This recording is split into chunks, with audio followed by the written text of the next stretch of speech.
Et avant de retrouver notre invitée Florence Gérard, la présidente de l'association L'Ami de Pin, nous allons revenir sur le plan pauvreté présenté aujourd'hui par Emmanuel Macron.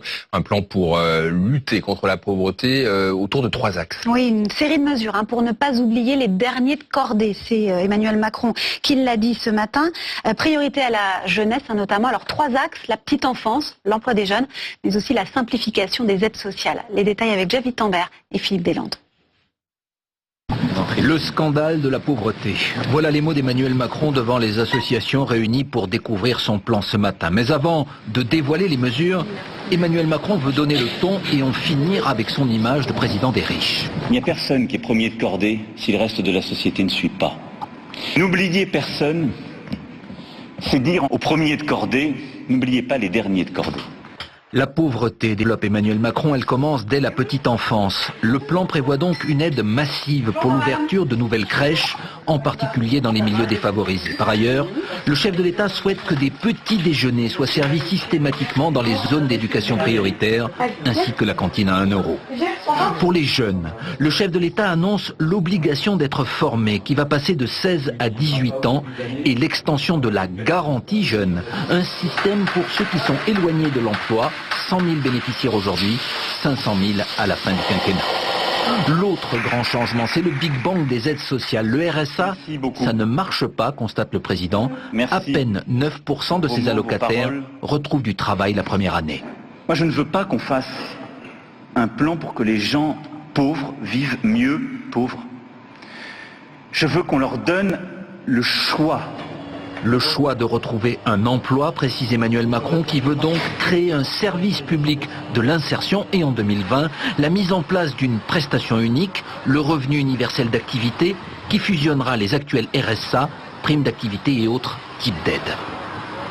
On apprend des personnes pauvres et c'est elles qui ont la réponse. Ce que je vous dis, c'est ce qu'elles nous ont dit. C'est ce qu'elles m'ont fait comprendre. Moi, je ne le comprenais pas il y a 15 mois, ce que je vous dis là. Les premières réactions des associations sont positives ce matin, même si elles attendent de voir si les moyens seront bien au rendez-vous. 8 milliards d'euros doivent être consacrés à ce plan en 5 ans. Voilà, et pour en parler, notre invitée Florence Gérard, bonsoir. Vous présidez l'association L'Ami de Pin. Alors vous qui travaillez au quotidien avec des personnes en grande précarité, quelle est votre réaction? Est-ce que ce plan, ce énième plan, est suffisant à vos yeux? Alors quelque chose d'important, c'est qu'à l'Ami de Pin, on croit vraiment que la pauvreté n'est pas une fatalité et que toute personne a une place dans la société. Et j'avoue qu'entendre quasiment ces mots-là dans la bouche du président de la République ce matin, ça fait chaud au cœur et on se dit qu'on partage quelque chose et que de cette consultation qu'il y a eu, effectivement, il a entendu un certain nombre de choses. Oui, effectivement, ça, il a dit... je veux éradiquer la grande pauvreté. 8 milliards pour éradiquer la grande pauvreté sur 4 ans, c'est suffisant ça? Alors la question c'est, on entend, il y a une ambition, il y a une volonté, ça c'est positif. La question ensuite c'est, est-ce que c'est la bonne approche?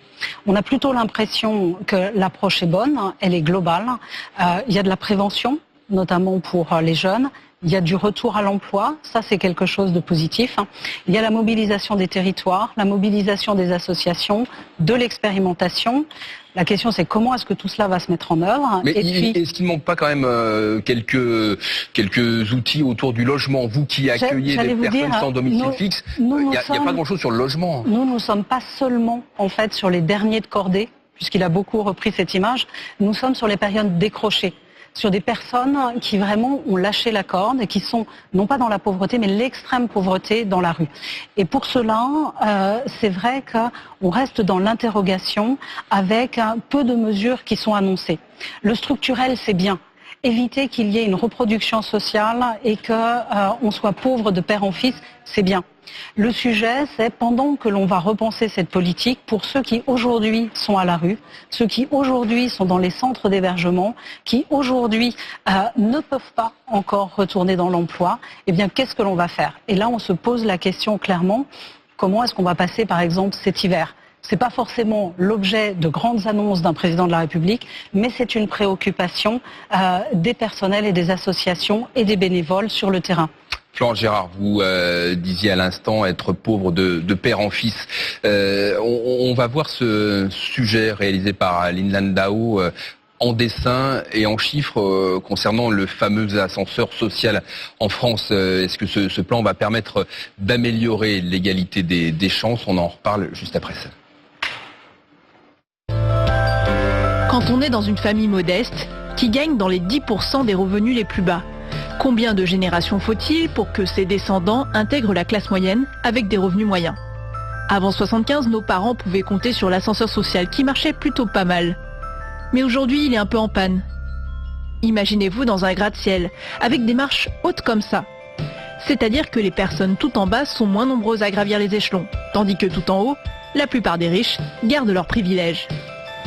Dans l'OCDE, il faut en moyenne 4 générations et demie pour passer d'un revenu modeste à un revenu moyen, soit 135 ans. Dans les pays nordiques, ça va plus vite. Pour le Danemark, 2 générations.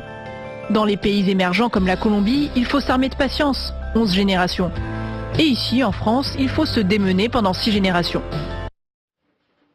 Voilà, 6 générations pour passer de l'état de pauvreté à la classe moyenne. Et pour combattre ce déterminisme social, est-ce qu'il faut partir de l'enfance, de la petite enfance, comme le préconise Emmanuel Macron ? Alors ça, c'est pas l'expérience de l'associative, mais à titre personnel, pour avoir grandi à Vénissieux-les-Minguettes, je pense que nous sommes 3 de ma génération, de CP, à avoir passé le bac, et nous ne sommes pas beaucoup à avoir fait des études supérieures. Je pense que ça se passe vraiment à l'école, c'est aussi la fille d'institutrice qui parle. Mais des mesures concrètes sont et à la crèche aussi, parce que là, il y a dans ce plan de nombreuses places de crèche supplémentaires. C'est important d'accueillir ces enfants de familles pauvres avant même qu'ils arrivent à l'école. De les aider à apprendre les règles de la vie à société, le langage. Mais ce qui est important aussi, c'est le retour à l'emploi. Dans ces générations, ça me rappelle une anecdote, la Mie de Pain qualifie dans des chantiers d'insertion une centaine de personnes par an. Et un jour, on remettait les diplômes et un monsieur de 58 ans, je me disais, est-ce que ça sert à quelque chose de donner un diplôme à un monsieur de 58 ans? Et je l'interroge, quel effet ça fait? Mais ça fait chaud au cœur. Je suis le premier dans ma génération à avoir un diplôme. Et ce soir, je vais rentrer et je vais dire à mes petits-enfants, nous ne sommes pas maudits, nous pouvons dans la famille avoir des diplômes. Les dispositions qui sont proposées notamment pour développer l'insertion par l'activité économique, ce sont des mesures utiles et qu'il faut amplifier et qui peuvent permettre à des personnes d'y croire dès aujourd'hui. Donc vous dites ce plan c'est plutôt bien, même s'il manque quelques petits détails, mais votre inquiétude, vous, c'est comment les gens vont passer l'hiver, parce que entre ces annonces et la concrétisation, il va falloir du temps, il va falloir que chacun se remonte les manches. C'est aussi une autre façon de travailler ensemble entre l'État, les collectivités locales, les associations, et il faut qu'on s'y mette très vite. Florence Gérard, présidente de l'association La Mie de Pain, merci beaucoup d'avoir été avec nous sur France Info. C'est moi qui vous remercie.